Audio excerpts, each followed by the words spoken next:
Hello, Infused. We are here, day one, CannaCon here in Oklahoma City. The cannabis trade show is back. I think it's safe to say the cannabis community is here. They're walking the floor. We're here to educate. We're here to communicate. And I am joined today by Ponce. Ponce is from Okie Weed Finder. Thank you so much for giving your time today at the Infused Show. Absolutely. I'm excited to be here and talk about what we're doing to help the cannabis community. Absolutely. And I think you're a big help to the cannabis community. I always like to talk to what I term problem solvers in this space, Ponce. Yes. Because you'll hear a lot of people that do the same thing, like, oh, I'm the guy that knows the credit card workaround. Yeah. You hear like 10 or 20 of that guy. Yeah. You and your business are entirely unique, so I think our listeners are going to love hearing from you. And again, I'm very grateful for your time. Did you have to travel far to get to Oklahoma City today? No. Where we operate right now is just about an hour away. Okay, Yeah. An hour away is not bad at all. Much better than the 2 flights from the East Coast from Philadelphia that we had to take here. But let's talk about the real thing. What is Okie Weed Finder? Okie Weed Finder is a social media app. We want to give you the full run after the PA announcement here. Yeah. We don't want to have to edit that out. Come on. In other words, Yeah. This guy. Pops asked quick. Got the Pop Brothers at Law seminar tomorrow, 1 p.m. Quick like a bunny, this guy. Come on. You think Yeah. you think he's over? I'm gonna redo the question entirely. But the real reason we want to talk to Ponce today, of course, is to learn more about Okie Weed Finder. It's a phenomenal service. Tell us more about it. So Okie Weed Finder is like a social media app with a marketplace. So if you want a visualization, think of Instagram and Weed Maps mixed into one. Okay. Okay. And so the beautiful thing about this, our whole mission is to empower the cannabis community, empower patients, and empower businesses to be successful in their cannabis journey with their specific goals that they want to reach. Outstanding. Now, who are the people? What's your product designed for? Who do you work with? Yeah, so basically we designed this product with 2 markets in mind, or 2 targets in mind, the patients and the cannabis business.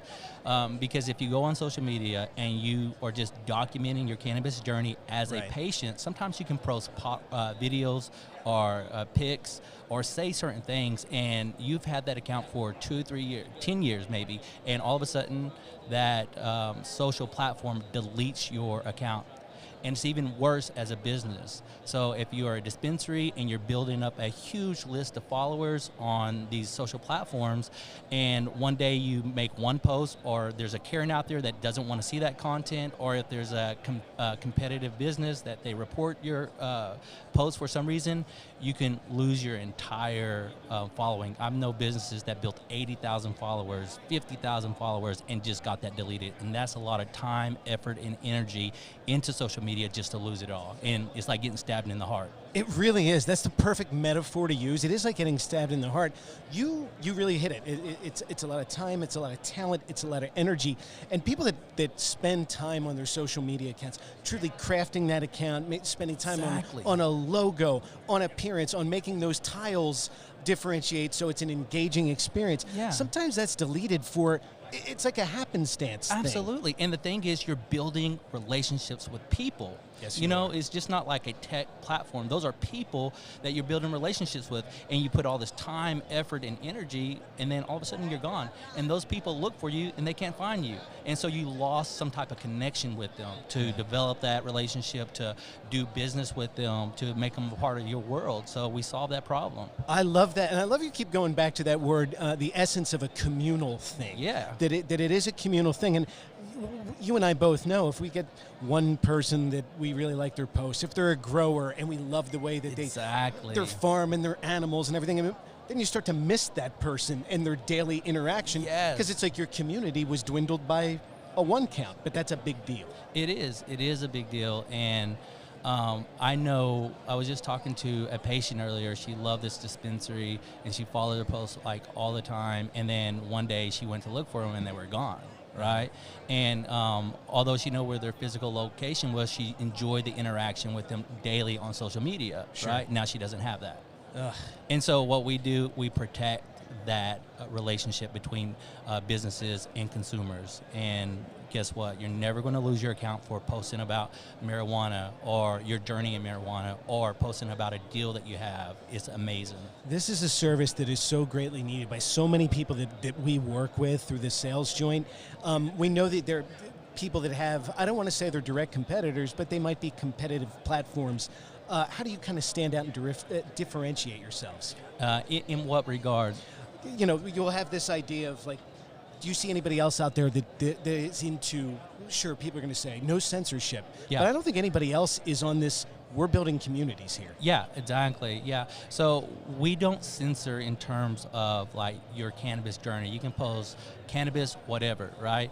But there are obviously inappropriate content that we will censor because we want it to be a clean, healthy, fun, energetic environment for everybody, so we can't let certain content on there. You know, weirdo stuff. No, absolutely. we all want to keep the spread of weirdo stuff to a minimum. Yeah. Ponce, I love everything about your company, so I want to make sure that people that watch and listen to the Infused Show know how to get in touch with you. How do we get in touch with you? Okay, so basically, if you want to know more about us, you can go to okieweedfinder.com and check us out there, or you can download the app on the Google Play Store and the iOS Store. Just type in Okie Weed Finder, will pop up. You'll see that beautiful logo, and just download the app.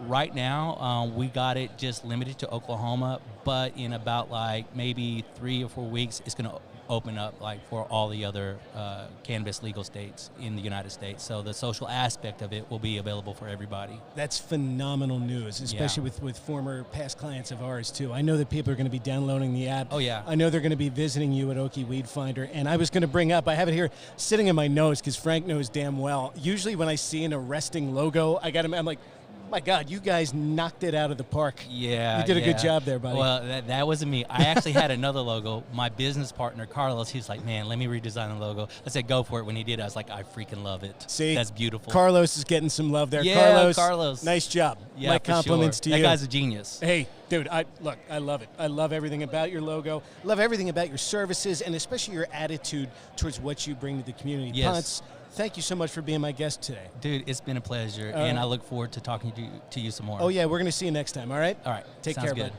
All right, appreciate it, man. CannaCon Day 1, off and running. We're having great conversations with great people, but every so often I get to talk to somebody who, in my estimation, is doing the big work, the really important work, and I am so honored that Mr. TJ Durkin has joined us today. TJ, thanks for stopping by today. Thanks for having me. It's a real honor to talk to you and to learn about the work that Vet Codes does. Let's start at the beginning. You're a gentleman who's proudly served us in the past. Yes, I was in the United States Army from 1987 to 1993. I'm a Desert Storm vet, and right now I'm in the process of getting the rest of my disability. Okay. In the process of getting the rest of your disability, we thank you for your service in that particular conflict. Your path to cannabis, how did we get there, TJ? Was that an easy one, or there was a lot of propaganda way back when about what this did? Me growing up in the 70s, there wasn't quite as much propaganda, and it was late 70s when I was 12, 13 years old when I first tried it. Sure thing. And then in the early 80s, I lived in Texas. Mm-hmm. And so it was pretty easy to get a hold of. So yeah, my younger years, I used it to get high, but I no longer use it to get high. I use it to medicate. Use it to medicate, to manage the problems that you're going PTSD, through. PTSD, anxiety. And it's the one thing, as far as, I've had the honor of talking to vets in the past, and are telling me that it's the one thing outside of a pill that's cooked up in a lab, this natural thing that was put here on the earth for us to grow. It's the one thing that truly helps them. Yes, sir. Yes, sir. And whereas a pill, or 3 pills, 4 pills that some of our veterans are taking, turning them into completely different people, cannabis helps them manage their symptoms. Well, there's never, as far as I've ever heard, there's never been a death directly related to cannabis. Yep, I've heard it too. And in Vet Codes, we've got to talk to a lot of vets, and we find out how many vets have gotten off the opioids and switched to cannabis, and they're no longer zombies. They can walk around and lead a very productive life, and cannabis is just it's wonderful. A lot of people attach a stigma to it, but I don't think that stigma needs to be there. We're trying to help get the word out that cannabis helps people like us. Yeah, yeah. And that's why I think you're doing the big work, because that's important education, and it's important to communicate. We need to get to a point where people take just as much offense when they hear of a veteran passing who is addicted to opioids as we do when they die in combat, because it's a tragedy. You know, people talk about the 22 veterans that commit suicide a day. Yeah. They don't talk about the 35 veterans that die because of opioid overdoses every day. Yeah. You probably could overdose on opiate or on cannabis, but you're not going to die from it. No. It'll make you sick, but you know. Well, that's why we're grateful that you know, if people are neglecting that statistic in particular, that your group is here and you're doing this education. Tell us about Vet Codes and how this got started. TJ is wearing the Vet Codes gear proudly. My compliments on all of your gear. You're looking good, and whoever's doing your logos is doing a great job. Oh, thank you. Vet Codes started actually on 4/20 of last year. Nice. Me and a friend of mine were on a video call. We were in another veterans group. We met in another veterans group, and we were just on a video call. We were getting high, or medicating, and he's like, "Man, wouldn't it be great if we had this? Maybe we ought to start something like this." I was like, "Yeah, dude, that's a great idea. Go out, get discount codes for veterans on cannabis-related products, growing equipment, seeds, whatever." And so within a couple days afterwards, we started the group up. Had our first sponsor within a day or two, and we've grown since. We're up to about 150 sponsors that give us discount codes. It's not just all cannabis related. We got a discount code if you guys had a baby and you want to get your baby what's it called? I'm sorry, I have a bad memory. You're fine. But a pacifier with their name on it. So you can get discounts on that there, too. But mainly we try to concentrate on the cannabis side because we believe that all vets should be able to grow their own medicine, grow their own food, to eat healthier and lead a healthier lifestyle. Absolutely. I love when I was talking to TJ before we went and started the recording, saying that's the thing, is getting these people the ability and the equipment to grow their own medicine. Cannabis is medicine. Food and the other discount codes you're doing for people is outstanding. It always gets me when people, we're going to praise the military in our speeches, but who's looking out? Exactly. And as veterans, that's what we do, is we realize that, you know, a lot of people say they're looking out for us, but, you know, actions speak louder than words. Sure thing. And so we have to, we take it upon ourselves to look after each other. As people in the military commonly say, I got your six. I got your back, you know, I got you covered. And we truly believe that at Vet Codes. We have a seed bank that we give out not only cannabis seeds, but vegetable and herb seeds to the vets so they can grow their own food, grow their own meds. We have programs where they can get used equipment. We have sponsors that once a month donate a full, complete grow setup. Wow. So we can get it out to vets in need so they can start growing their own meds, you know.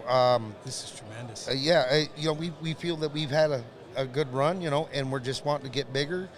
Our goal is no vet left out. Absolutely. I mean, come on. You've had a good run. You're just getting out of the gate, brother. Yeah. You just got started, and you're already doing so much good. So, I got to thank you on behalf of a grateful nation. You've always had our back. And thank you for looking out for one another. This Vet Codes is a tremendous organization, and I appreciate you explaining what you do to us. Well, we're also teaming up with other veteran organizations so our reach can be further felt. Absolutely. You know, we teamed up with an organization that does a lot of lobbying. Well, we need that. You know, the guy that started it and I and very few admins that we have, that's just something we don't know how to do it or whatever. So we teamed up with somebody that's doing it already so we can get more of the message out there. Absolutely, and you're doing a great job getting it. TJ was telling me he'd just done the Stone Vet podcast the other day. Stone Vet USMC. He runs one of the number one veteran cannabis podcast out there. We did an interview with him yesterday, And that's, I think, our third time that somebody from our group has been on with him. Okay. And we also have one of the organizations that we're teaming up with, and this is, to me, this is really cool, is there's now a DNA test that they can do on you, and it'll tell you what cannabinoids and terpenes work best for your issues. So there's a veteran organization out there that wants to get some vets to do this so they can get a ground floor base on it. Yeah. And we think that's just super cool, because eventually for our group, we want to start our own breeding program where we're breeding the terpenes and the cannabinoids into what we get out to our vets for free, and so that way their issues are helped. Oh my God! The good vibes don't stop here. You continue to do more and more. I love it, and I know our audience. We're going to check out the Stone Vet USMC podcast. We're going to look for your interview. I know our audience. I know some of them are ex-military guys. They're going to be looking for how to get in touch with you, TJ, or your group. Could you tell us more? Okay, yeah. Right now, even though we are a 501c nonprofit, right now our only access on the internet is through Facebook. We're in a Facebook group. Just go to Vet Codes group or Vet Codes and click to join, and please be sure to answer the questions, and they're pretty simple, straightforward questions. Are you a vet or a sponsor is the first one. Answer the questions, and then one of our admin will reach out to you, and all you have to do is take a picture of a state ID that has your name on it and it says veteran, and just cover up all ID numbers. We're not interested in that. We just want to make sure that you're a veteran, because there are people out there trying to steal valor. I'm sure. And so we, just cover up that, and then they will accept you into the group. And once you're in the group, you have access to everything we do. There it is. Awesome. Look, Vet Codes is a wonderful organization. You're doing great work, TJ. Thank you. Keep educating, keep communicating, keep helping our vets. We're grateful for your service in the past, and we're so grateful for your service now to the cannabis community at large and the veterans that you're helping. TJ, well, thank you. It's been a pleasure talking to you. Thank you for having me. All right. It's we'll been see a great you next job. time. Thank you. Day one of CannaCon here in Oklahoma City has yielded some amazing things already. You find out some unbelievably interesting people, whether you're walking the floor or whether you're sitting here where I am. And the cool thing about it, this gentleman to my left was walking the floor, and you can't help but notice the guy because he's got some of the coolest shoes I think I've ever seen. My guest right now is Peter Holzworth. Peter, thank you for being here. Hey, it's a pleasure of mine. I love being able to talk. Well, then you're in the right place, my friend.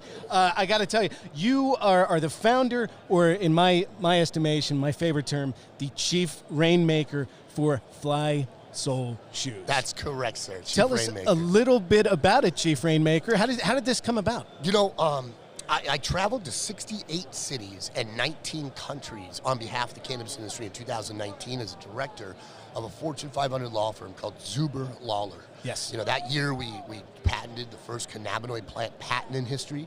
We achieved the first new dietary ingredient and generally recognized as safe designations with the FDA for hemp proteins in food. And I was traveling the world talking to the hemp industry about the global commoditization that's coming by. Sure. And during that process, we obtained one of the 7 licensees in Mexico as one of our clients, and recognized that the DEA was soon going to start allowing importation of refined cannabinoids from Mexico or Colombia into the United States. And it kind of hit me like a bubble went off in my brain and said, oh my gosh, this one client of ours has enough infrastructure that they could put the entire cultivation of hemp for ingestible purposes in the United States out of business. Wow. That one facility. That's staggering. They have a 20 by 20 square kilometer environmentally controlled greenhouse. And so the next week I was a keynote speaker at the National Growers Association for the hemp.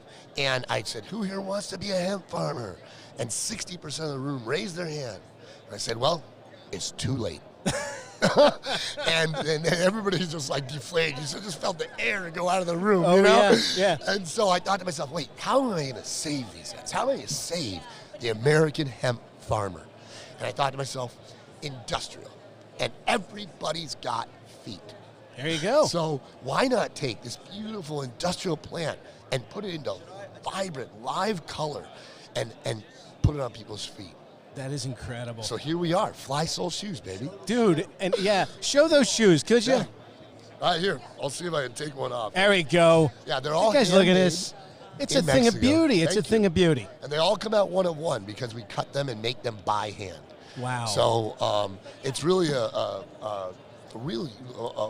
family affair because I met a third-generation family of cobblers in Tepoztlan, Mexico, who've been making these shoes by hand for 100 years. You went yourself. That's so I did. good. I That's went so myself. commendable. I met them. I found them. I became friends with the grandmother who loves me. Third generation family. I love it. Peter, there's one other thing I think that I got to bring up because I think Peter will agree with me. I got to commend him for being honest when he said, who wants to be a hemp farmer, 60% up, and then he gives the honest answer, which Frank can back me up here. It's too late. It is. Peter, we're going to shows. We were just in CWCB Expo in New York. Oh, yeah. And we're meeting people like, well, we're thinking of getting into growing hemp. And I'm like, I don't know what to tell these guys. No, the economic advantages of growing hemp in the United States are really over. Yeah. They're in Mexico, or let's take Colombia, for example. The difference between the longest and shortest day in Colombia is only 41 minutes. Wow. So that means they can get 6 cycles a year, opposed to New York, you're doing, one? Yeah. 1, maybe 2? Yeah. So, it really, there's not much of unless you have a niche, the hemp industry has become saturated on the supply side. Absolutely. And that's what we've seen in the drop and the collapse of the price of the commodity. Mm-hmm. And we see, and one of the things I love about this is when you're talking about textiles, you're talking about industrial hemp, you're also solving another problem that's dire. This is an eco-friendly product. It looks phenomenal, but we have an eco-friendly product here, and like you said, everyone who has feet can benefit from this. Yeah. Shoes are probably the most pollutive aspect of your wearable garments that you have in your closet. Most people don't realize Nikes last 500, 600 years past the death of your body. And furthermore, your Nikes are made by somebody who's 6 years old. Yeah. That's not ethical. It's not moral. We can do better. We can do better. And it looks like Fly Soul is leading the charge in that sense. You're different than in your competition, too. Can you tell us a little bit how? Well, opposed to taking synthetics or combining them, we are actively utilizing Ute and hemp. So 2 biodegradable, naturally found substances that replace all these polyesters. These shoes they never touch a machine. So all of them are hand woven, handmade.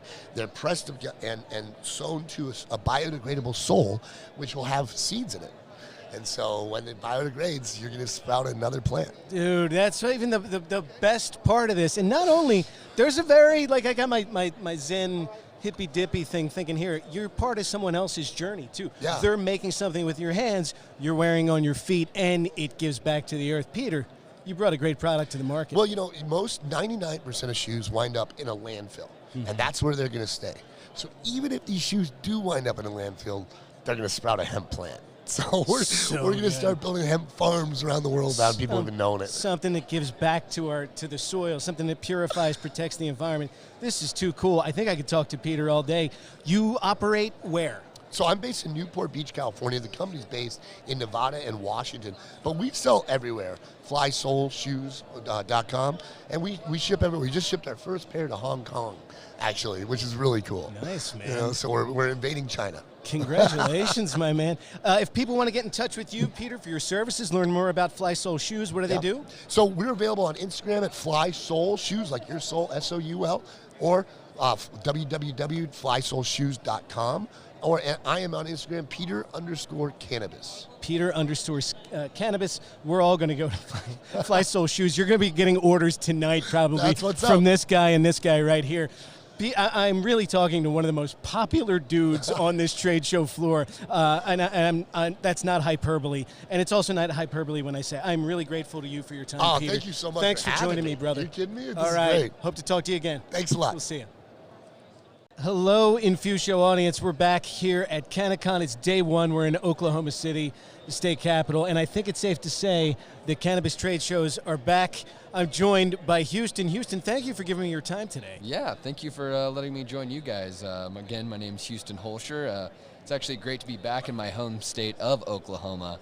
I currently reside in Boulder, Colorado, but you're a true Sooner. Yeah, true Sooner. Well, I went to Oklahoma State University and got my degree in horticulture science. So I'm actually the black sheep of the family. The black sheep.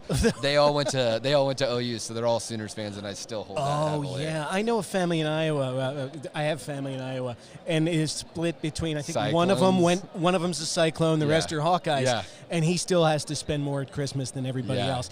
It's really cool that we're on an international break for soccer now because Arsenal's not playing, Juventus isn't playing, so Huston and I have some time to talk. Yeah. And I love talking to guys like you when I come to interview people at shows like this, Huston, because you stand out in my mind as so legitimate and genuine, because I'll be talking to people like, I was a CPA, but now I'm the Canna CPA. Yeah. You didn't fall back on growing. You always wanted to be here. I am. Yep, that is so true. And you say CPA and all that stuff, and I'm actually a PCA. And what actually that stands for is Pest Control Advisor.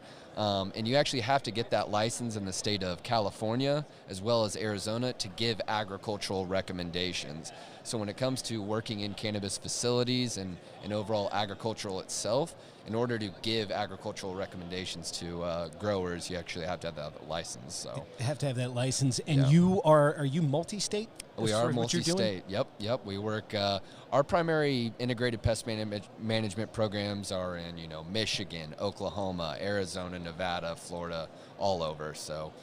The company itself, Urban Grow, they actually are just going international. So we're making big moves, and we just went public on NASDAQ about a year ago.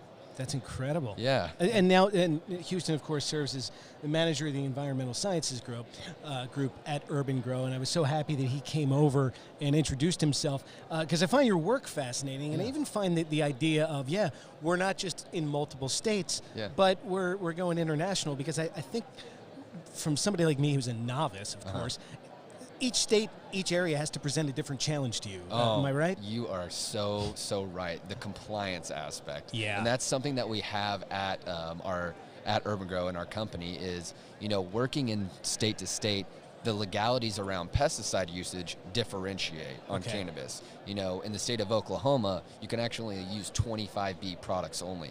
And that's so similar to Massachusetts as well. When I talk about 25B products, those are botanically derived products only. Okay. So lots of things like soybean oils, rosemary oils, but like compared to Colorado, where you can use EPA registered products, those products are a little bit more effective than those 25B products.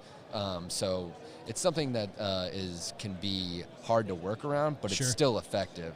And then again, I will say, it's very imperative if you're using those 25B products to use them in unison with beneficial insects to mitigate any pest pressures, such as like aphids, spider mites, etc. Is beneficial insects something you are asked to talk about a lot? Because I think it's a topic where people hear about it, are like, ooh, more natural way to do things, using insects to help perfect the plant in some cases. It's not even necessarily that something that I get asked to talk a lot. I almost want to talk about it so much because I love the topic itself so much. I mean, the fact that you can introduce a beneficial insect into a cultivation site and have those beneficial insects mitigate the predators such as aphids and spider mites in an organic manner is so unique. I mean, combating a predator insect with a beneficial insect, I mean, how cool is that? It's almost metal. You know what I'm talking about? No, definitely. Almost dropped a little, we won't go You're there. You're free to do that here. Feel welcome. It's almost next metal time. as fuck. There you That's go. what I was Oh, saying. fine. There we are. Yeah, We've got some Iron Maiden fans back home. Yeah, dude. Ready for that one. Who's the typical person that comes to Urban Grow for help? Now, who's your typical client? What do they look like? Yeah, so Urban Grow, honestly, we are our primary focus is actually design, architecture, MEP, and designing facilities from start up. So that's our primary focus. We also do infrastructural changes, sell equipment, and so forth. So my particular department is actually a very niche department when it comes to the plant science of things. But overall, we consider ourselves a full turnkey producer when it comes to all things facility management. Wow. And I always say I like to talk to the problem solvers in this industry. Yeah. Usually busy people that wear multiple hats. Yeah. But you're truly one of those people. Before I Totally. move back to our a topic about beneficial insects and whatnot, Urban Grow, how do we find Urban Grow? We're based out of Lafayette, Colorado. Okay.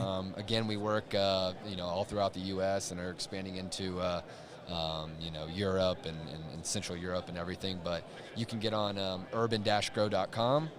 You can get on for shopping for products, you can get on Shopify or shop.urbangrow.com. All right. Does that kind of make sense? No, that makes sense. So Yeah. our audience does have a place to go should yeah. they need your turnkey services. And one of the cool things about Huston giving us his time today is he's one of the key speakers here at CannaCon this year. Yeah. Could you give us a little preview about what you're going to address tomorrow? Of course. Yeah, I'm so thrilled to be fortunate to be talking in my home state of Oklahoma. I will be talking in room 2 at 2:30 tomorrow. I'm going to be talking about 3 different IPM, integrated pest management pillars, that can really utilize and be effective in mitigating pests and pathogen pressures within your grow. You know, when it comes to IPM itself, we always want to make sure that the crop is being taken care of. We don't want to be losing crops to, powdery mildew, aphids, etc. Sure. So when we incorporate good root zone practices, good chemical and biological control strategies, that's ultimately going to lead to more vigorous and healthier crops, and ultimately you're going to be able to harvest and get more yields. So that's kind of the general basis of what I'm going to be talking about tomorrow. Outstanding. And the best part about that for the people that we work with, whether it's through the sales joint or people that do watch and listen to Infused, is that's so applicable. Yeah. So I hope we're going to do a photo afterwards, and we're going to promote your talk tomorrow because I know that a number of the people we work with are going to be interested in what you have to say. Yeah. It's been wonderful talking with you, and somebody who's a true Oklahoma-born guy. Yeah. I got to say, this is my second visit to your state. Yeah. I'm loving it, and I'm loving the people. Yeah. It's a beautiful, beautiful place and beautiful people. Yeah, no, it comes down to it. I've been in the Colorado area for about 8 years, but growing up here, I used to play in a funk band. I love the music scene, and it's so dear to me. My family growing me up on good music, and having my good group of friends. They're all such wholesome people. Cool. And we know the underground scene here, and I have all the respect for the Oklahomies. Real quick, before we wrap it up, we used to call ourselves, the Toklahomies, or the Smokelahomies. So yeah. I could go all day about Oklahoma, man. It's such a lovely place. Well, now you threw the funk band thing in there, a lifelong drummer. Yeah. We could probably go all Same day. Here, drummer. We could just do soccer and drums for as long as you want. Blame it on the boogie. That was our band back in the day, man. Fantastic. Yeah, dude. Look, Huston, this has been an absolute pleasure. Oh, man, I can't thank you I'd love to talk to you again. So in the future, keep us in mind. Yeah. Good luck to you tomorrow. Yeah, dude. I'm going to give you a big, big old hug after this one. You do it. All right. I really appreciate you guys. Thank you so much. See you next time, guys. Yeah. Cheers. Day 1 underway at CannaTech here in Oklahoma City. This has been fun because the cannabis community is back. They're walking the floor. The exhibitors were here. We're supporting each other. We're here to communicate. We're here to educate. And that's why I am so honored that this gentleman took his time to come and talk to me today. I'm with the soil guru himself. Yes, sir. The man, Valin Bodie from Environmental Soil Solutions. Thank you so much for joining us today. My pleasure for being here, man. What do you think of CannaCon so far? I love it. It started for me when I walked the show. That was 2019, I think it was. Mm-hmm. Pretty sure it was 2019 or 2020. I walked the show. Following year, I was a vendor, and now I'm a vendor again. So it was more of a growing relationship for me. But I love it here. I mean, I feel like this is where the industry does business as a whole. No doubt. There's not I feel it's well balanced in terms of who's here. It is. You've got your processing companies. You've got your big grow supply stores and chains and smaller grow supply stores and chains. You've got your big soil companies. You've got your small soil companies. It's just a really good mesh. They did a really good job of organizing. I've seen their organizing literally get better by the year. That's great. And that's my favorite thing about the show. Obviously, as you know, sustainability is my background. So, to see things grow in a good, and again, not in rapid growth where it's like, oh my goodness, this is a totally different show. Sure. It still brings that same vibe. It still brings that same energy, and everything it is CannaCon. That's great, because it's great to hear, because there's healthy growth and then there's rushing things. It's good to see a show, Definitely trade so. show in particular, saying, all right, let's take a couple baby steps, take in what we learn. They take and, feedback. Yeah, and then eventually, and I know they do for a fact, talking to some of the people that work for them. So glad that we're both here together. We got to talk. You're the owner and the CEO of Environmental Soil Solutions. And I know a little bit from my background as a literature teacher about this particular area and the rather kind of sad, tragic history of agriculture in Oklahoma. I mean, the red dirt state, is this a tough place to operate in for you? I mean, it hasn't been. It's been tough in the sense of, why can't I just throw my plant in the ground and grow? You know, and that, I'm understanding of that. Sure. You know, soil isn't cheap. Growing isn't cheap as a whole. So I understand that. I understand why you would want to use what you have already. And again, that's something we offer, is soil consultancy. You know, if you don't want to buy our mediums, okay, great. I'll meet you where you are, and I'll show you why you should buy my soil. I will let you grow outdoors wherever you're growing, and I will give you soil, give you a discount on soil, whatever it may be, for you to see the proof in the pudding. Right. I mean, I know my product. I formulated my product. I mean, down to percentages that people never even would think I would go to. I've had a lot of sleepless nights, you know, trying to figure out this recipe. This wasn't just I'm going to throw 3 cups of this and 1 cup of this and poof. It's called magic, yes, but it's not that easy. You know, I've formulated everything straight down to, you know, why I use pumice stone. You know, my medium, it's the equivalent density of the medium it's going in. So it stays suspended in the soil and you don't have it floating to the top like perlite does. It's simple science, it's density. That's all it comes down to. But again, I can sit here and nerd out about soil all day. But yeah, it's just, you think things through, and you make it happen, and that's what people don't like to do, trial and error. Like I said, it's a lot of sleepless nights that went into my recipe. A lot of angry nights. My wife is, why are you not going to bed? I can't figure this out. Yeah. You know, and I've done the groundwork for it, and now we just grow as a company. We evolve and get better. Wow. And make the recipe better as we go. You know, you learn more things and you do more things. You try things. There's a lot of trial and error. I've killed a lot of plants. That's what it is. I got to know the limit of the plant. Sure. You know, so to know the limit of how much I can put in this soil. You know, I don't want my customer take my soil and transplant into it and their plant dies because it's too hot. Yeah. Granted, it's going to be hot, but you don't want it to be hot in a sense of you make all that nutrient available and the plant now thinks I can eat it all and it can't. Wow. You know, it burns up, and that's where nutrient burn comes in, and along with many other variables. But that's just the most common one that you have the issue with. Understood. Not that I understand. I'm sitting here learning in Right. all of how this there's a lot of moving parts, and that's why people fray away from organics. Really? They just don't want to learn. Yeah. I mean, organics is almost like the gearbox of a car or of any machine. Right. There's no one main drive. If this gear fails, the medium is going to fail. If your pH is off, you will not get anything out of the medium. I don't care what soil you're in. Right. I mean, that's the reality of it. pH is what makes nutrients available. So if you don't have that sweet spot, then you're going to be locking yourself out of some nutrients. And I have to think it's tough for people to go through the actual, maybe the actual work when we're so used to instant gratification everywhere else. And that's why salt growing is so easy. Yeah. It's a bottle that says 9 mils of this per gallon of water. You follow just about any nutrient company to the T, you'll grow some good stuff.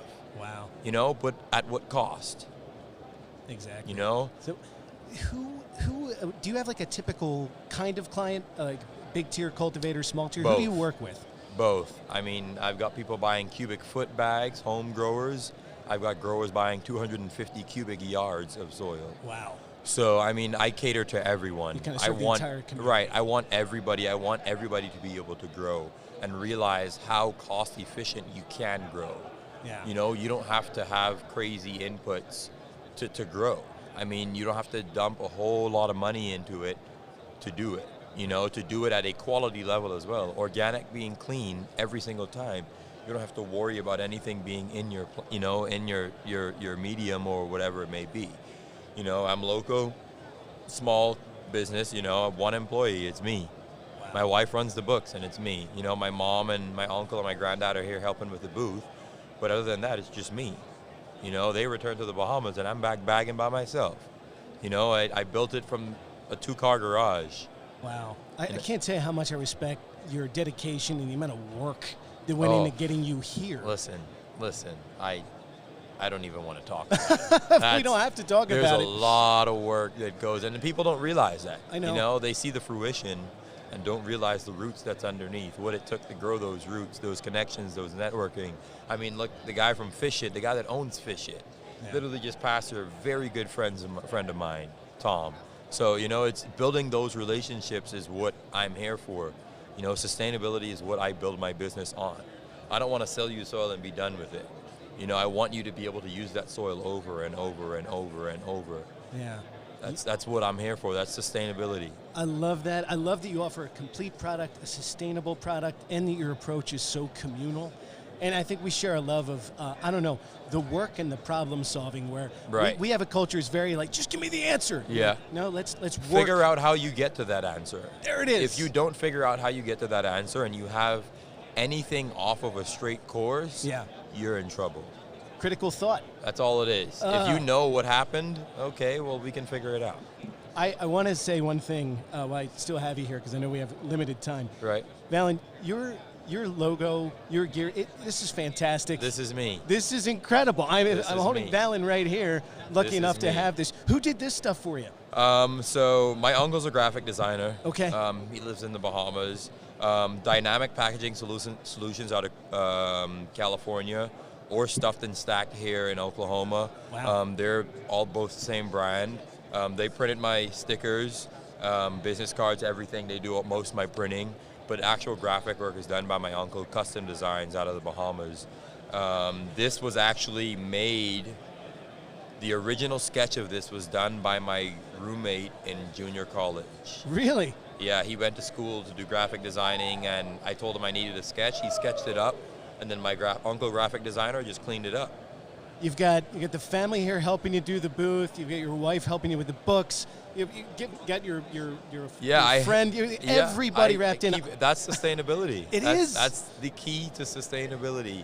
Sustainability. If you stand on an island, you're going to be in a tough situation. I always thought that's when this industry began to mature. I always thought we need to keep that communal. And that's what I love about the cannabis industry. Truly. I love it. I mean, I am very good friends with competition. That's fantastic. Like the Soil King, he's direct competition. He's as direct as competition as you're going to get. And we are very good friends. He saw me on the way here and got a big hug. Very good friends. I'm a huge admirer of your vision, the work that you've done, and the work that you continue to do. Valin, Environmental Soil Solutions, how do people find you? There are a number of people that you can help. Yes, social media. I mean, I answer everyone. I follow everyone back. I try to answer it. If I don't know, I'm going to tell you I don't know. Yeah.